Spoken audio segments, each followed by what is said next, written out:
Pernah dapat kos murah banget, fasilitas komplit sekomplit-komplitnya, tapi hampir jadi tumbal pesugihan.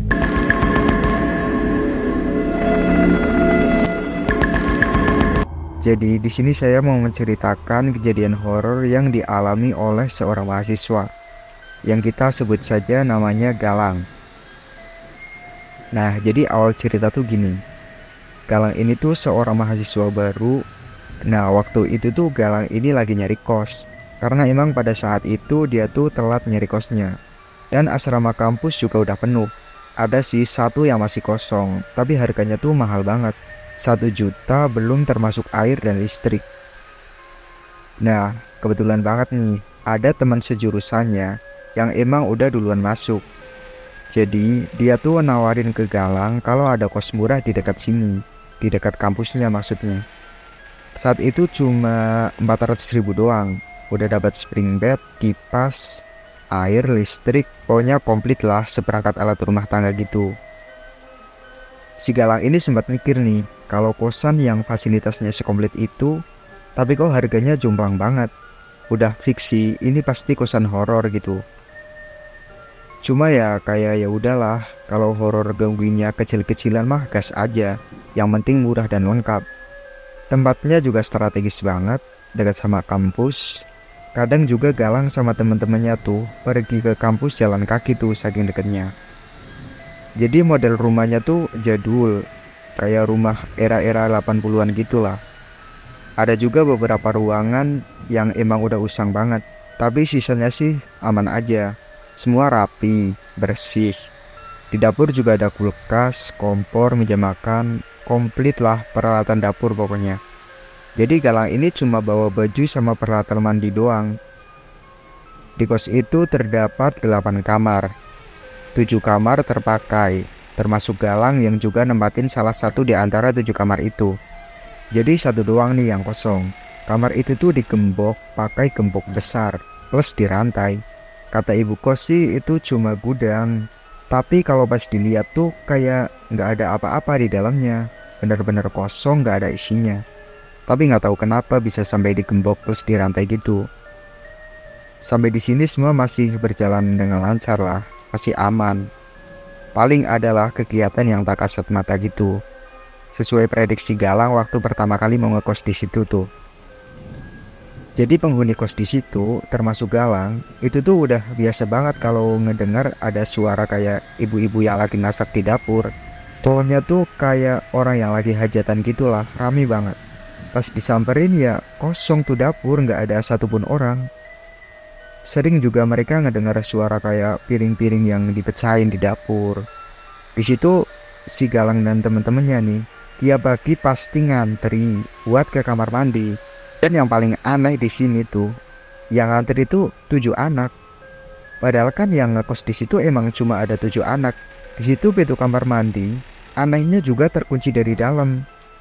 Nah, padahal kan mereka semua ngantri di luar nih. Tapi setiap pagi tuh pasti pintu kamar mandi dikunci dari dalam. Itu setiap pagi pasti mereka ngalamin kayak gitu tuh. Pas ngantri itu juga mereka kayak ngedengar suara jebar-jebur gitulah kayak orang mandi gitu. Dan di situ tuh mereka harus ngetok pintu kamar mandi sebanyak 3 kali.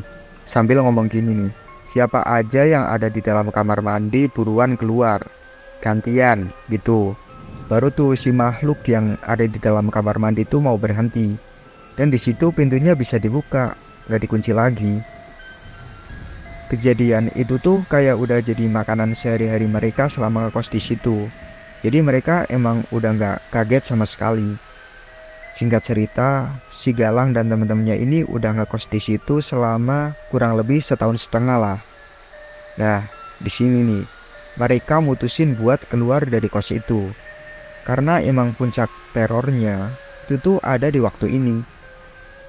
Jadi suatu hari, ada yang datang mau ngekos juga di situ. Orang itu tuh kebetulan ngelamar kerja di kampusnya si Galang ini sebagai admin keuangan kampus. Di situ Galang sama teman-temannya tuh bingung kan, kayak, lah, ini abang-abang mau ngekos di sini, mau tidur di mana? Kan kamarnya udah penuh semua, dan dari mereka bertujuh belum ada yang mau keluar juga dari kos ini. Sedangkan kamar satunya kan emang gak boleh dipakai gitu. Nah, ternyata si abang ini tuh dikasih kamar nomor 8 nih sama ibu kos. Dan kamar ini emang lebih mahal sih, karena emang kamarnya itu lebih luas. Udahlah, akhirnya abang itu masuk. Kenalan lah sama si Galang dan temen-temennya. Nah, di situ tuh Galang sama temen-temennya kayak memberikan tutorial lah agar bisa sukses tinggal lama di kos ini gitu. Ngasih tahu apa aja hal-hal yang akan terjadi dan dialami di kos ini. Si abang cuma ngangguk-ngangguk aja tuh di situ. Nah, pas malam harinya saat semua istirahat, seperti biasalah hajatan pun dimulai lagi tuh di dapur. Rame banget di situ. Kayak ada suara makhluk yang suaranya kayak ibu-ibu itu. Tapi nggak tahu ngomongin apa karena emang suaranya nggak jelas, samar-samar gitu. Besok paginya pas mereka lagi antri nungguin makhluk yang suka mandi tersebut. Biasa kan mereka kan setiap pagi rutinitasnya harus nungguin itu si makhluk itu di kamar mandi. Nah pas mereka lagi antri nih, si abang-abang itu tuh cerita kalau tadi malam ngedenger kayak ramai banget di dapur. Dan sekarang si abang-abang itu tuh juga harus ngadepin lagi tuh kegiatan itu di kamar mandi. Di situ Galang ngomong ke abang-abang tuh gini, "Nah, ini nih yang bakal jadi makanan kita sehari-hari selama ngekos di sini." Nah, udah akhirnya Galang nyuruh abang-abang itu buat ngetuk pintu kamar mandi. Ya kayak buat perkenalan gitulah. Singkat cerita, si abang-abang ini tuh udah 2 minggu ngekos di situ. Ibu kos akhirnya datang kan ke situ, datang ke kos itu. Jadi ibu kosnya itu emang gak pernah kelihatan. Terakhir kali mereka ngeliat tuh cuma pas pertama kali si Galang ini masuk di kos itu. Dan ini kali kedua mereka lihat pas abang-abang ini masuk.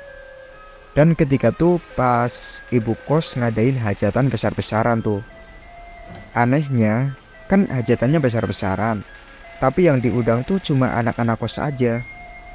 Tapi mereka, anak-anak kos tuh nggak mau mikir aneh-aneh lah. Karena kan emang mau makan-makan kan.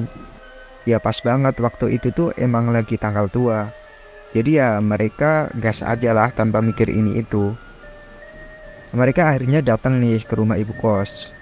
Di situ mereka makan-makan, bungkus makan juga lah. Dan setelah selesai acara, mereka kembali lagi ke kos. Akhirnya makanan yang tadi dibawa dari rumah ibu kos itu dimasukinlah ke kulkas. Rencananya buat makan besok pagi lah. Malam itu mereka bersih-bersih lalu istirahat lah, tidur. Tapi tidurnya tuh kayak beda dari yang tidur biasanya gitu. Jadi Galang itu tuh mimpi. Di mimpi itu tuh Galang kayak lagi ngulangin rutinitasnya sebelum tidur. Tapi Galang ini tuh kayak sadar gitu loh. Dia tuh tahu kalau ini tuh mimpi. Jadi dia tuh tahu kalau dirinya tuh lagi mimpi gitu. Terus dalam mimpi tuh Galang ngomong gini, "Lah, ini kok aku ngulangin kegiatan tadi ya?" Nggak lama dari itu, Galang ini tuh dengar kayak ada yang gedor-gedor pintu kamarnya. Tapi gedor-gedornya tuh kayak kasar banget gitu, kayak mukul-mukul sambil nendang-nendang pintu lah.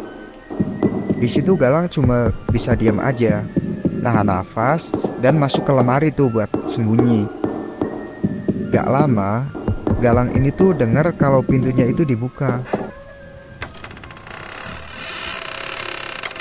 Terus disusul sama suara langkah kaki yang kayak gede banget gitu dan dengusan nafas yang berat gitu. Di situ tuh Galang dengar kalau si sosok itu tuh ngomong gini, Gimana yang satunya lagi? di situ Galang bener-bener nggak tahu tuh kalau itu tuh orang atau makhluk apa dan bentuknya gimana. Dia cuma bisa nahan nafas sambil berdoa supaya cepet-cepet terbangun gitu. Kayak udah lama banget ini rasanya si Galang itu di dalam lemari. Ini makhluk juga cuma muter-muter ngintari kamar doang di situ. Di situ tiba-tiba suasananya jadi hening sehening-heningnya. Galang aja nih kayak sampai nggak ngerasain detak jantungnya gitu saking heningnya. Nah udah tuh sekitar 10 menitan nih. Tapi si Galang ini tetap belum berani keluar. Tiba-tiba Galang ini tuh mendengar suara makhluk itu lagi. Tapi kali ini suaranya keras dan berat banget ngomongnya. Nah si makhluk itu tuh ngomong gini, Mana yang satunya lagi? Di situ Galang benar-benar ngerasa ketakutan. Mau nangis nggak bisa, teriak juga nggak bisa, badannya juga kaku banget di situ, nggak bisa ngapa-ngapain. Dia cuma berdoa aja dalam hati, minta tolong sama Allah agar segera terbangun. Terus nggak lama dari itu, kedengaran suara kaki ngejauh dari lemarinya. Dan samar-samar suara itu tuh keluar dari kamarnya.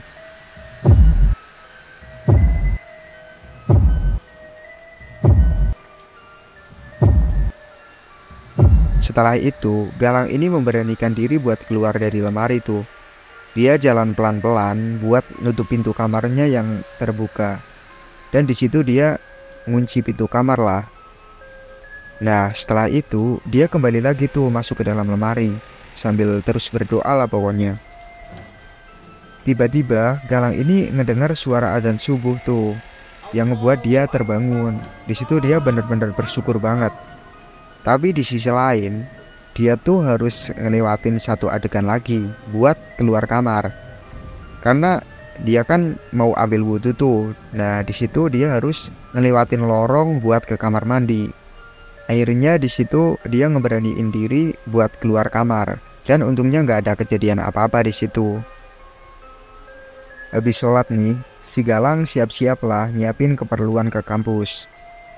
Dia keluar lagi tuh ke dapur buat manasin makanan yang tadi malam tuh dibawa dari rumah ibu kos. Di sini pas Galang ngebuka kulkas, dia bener-bener kaget. Karena makanan yang ada di kulkas semuanya tuh udah busuk. Udah kayak makanan seminggu lebih gitulah. Warnanya juga udah kayak hitam-hitam gitu. Di situ si Galang yang tadi niatnya mau makan malah jadi bersih-bersih kulkas karena emang bau banget di situ. Nah, pas Galang lagi bersih-bersih, akhirnya satu persatu temennya tuh pada bangun. Galang ini ngeliat muka temen-temennya tuh udah kayak mayat hidup semua. Galang nanya lah sama mereka, kalian pada kenapa gitu? Mereka satu persatu nyeritain mimpinya tadi malam. Pas cerita aja, mereka tuh semua pada kaget karena mimpi mereka semuanya sama. Bahkan si abang-abang itu ngeliat sosok makhluknya di situ. Kata abang-abang itu tuh badannya tinggi, besar sampai ke atap gitu. Badannya dipenuhi bulu yang lebat banget. Matanya merah menyala, kukunya panjang sampai lantai, dan giginya runcing semua. Dari mereka berdelapan nih, kan penghuni kos ada 8. Nah, 6 diantaranya tuh cuma dengar makhluk itu ngomong gini, mana yang satunya lagi gitu. Nah, si abang sama teman mereka yang tidur di kamar nomor 7 tuh ngedengernya nggak gitu. Tapi mereka berdua tuh dengar kalau makhluk itu tuh ngomong gini. Ketemu. Jadi makhluk itu tuh cuma ngomong ketemu. Cuma temen yang ada di kamar nomor 7 tuh nggak ngelihat makhluknya. Jadi yang ngelihat makhluknya tuh cuma abang-abang itu yang ada di kamar nomor 8. Karena mau sembunyi di lemari nggak muat kan, karena badannya itu emang lumayan gede. Akhirnya dia ngeliat lah si makhluk tinggi besar itu. Kata si abang itu tuh, makhluk itu tuh cuma nyentuh keningnya sambil ngomong gini. Ketemu. Habis itu makhluk itu pergi lagi, langsung pergi gitu. Udahlah, mereka lagi pada capek banget kan habis mimpi itu tadi malam. Di sisi lain, mereka tuh harus ngadepin satu makhluk lagi nih yang suka ngunciin pintu kamar mandi itu. Mau nggak mau ya mereka antri lah di situ.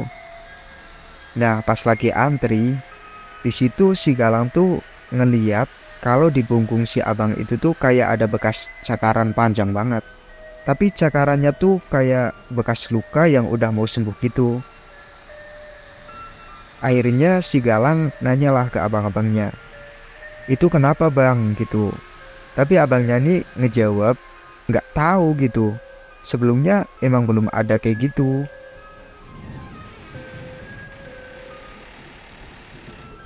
Udahlah, di situ akhirnya mereka satu persatu berangkat ke kampus. Si abang itu tuh berangkat duluan kan, karena kan emang dia karyawan, jadi berangkatnya tuh harus lebih awal.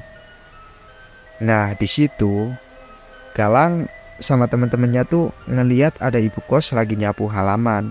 sambil senyum ramah banget sama si abang itu pas ngelewatin itu. Pas giliran Galang sama temen-temennya tuh yang lewat, ibu kosnya tuh jadi ketus banget. Mereka nyapa kan sambil senyum lah ke ibu kos. Tapi ibu kos itu tuh malah melototin mereka. Tapi di situ mereka bodo amat lah sama hal itu. Mereka lanjut aja berangkat ke kampus. Singkat cerita, pas mereka mau makan malam nih, Galang ini ngeliat si abang sama temennya yang ada di kamar nomor 7 tuh kayak demam gitu. Mukanya pucat banget. Mereka berdua bilang kalau tiba-tiba aja demam gitu. Nah, nggak lama dari itu, tiba-tiba si abang sama temen yang ada di kamar nomor 7 ini tiba-tiba teriak kesakitan kenceng banget. Guling-guling gitu di lantai sambil megangin kepalanya. Di situ Galang sama teman-temannya kebingungan, nggak tahu harus gimana. Saking hebohnya waktu itu, sampai-sampai warga di situ tuh pada bangun dan mereka tuh datang ke kos mereka untuk ngebantuin gitulah. Nah, untungnya di situ tuh ada salah satu warga yang emang bisa ngerukiah gitu. Akhirnya dirukiah lah si abang sama temen kamar yang nomor 7 itu. Galang sama temennya tuh di situ juga ikut bantu baca-baca doa yang mereka bisa. Lumayan lama tuh proses rukiahnya. Nah, salah satu dari mereka tuh ada yang ngehubungin keluarga si abang sama temen kamar nomor 7 itu. Kebetulan emang mereka berdua masih tinggal di satu kota gitu. Singkat cerita, datanglah keluarganya. Dan pas keadaan udah membaik, akhirnya dibawa pulang nih si abang sama temen kamar nomor 7 itu. Di situ bapak yang tadi bantu ngerukiah bilang ke Galang dan teman-temannya tuh buat cepet-cepet pergi dari kos ini kalau mereka ingin selamat. Dan si Galang ini sempat ngelirik tuh ke ibu kos, karena kan ibu kos waktu itu juga datang bareng warga tuh. Nah, pas Galang ini ngelirik, si ibu kos tuh lagi natapin mereka kayak tatapan benci gitu. Pokoknya kayak dendam banget sama mereka. Akhirnya di situ tanpa mikir panjang, mereka langsung ngemasin barang-barangnya. Habis ngemasin barang, mereka semua langsung keluar tuh dari kos tanpa pamit ke ibu kos. Mereka akhirnya numpang di kos temennya untuk beberapa waktu gitu. Pas mereka udah semester 5 nih, mereka tuh dapat kabar kalau si abang itu meninggal. Dan sampai sekarang kos itu juga masih ada kok. Dan ada juga yang ngekos di situ. Di situ si Galang sama teman-temannya yang dulu sempat ngekos di situ tuh ngasih tahu kalau jangan sampai nerima makanan apapun dari ibu kos. Bukan maksud gimana-gimana ya, cuma buat jaga-jaga aja gitu.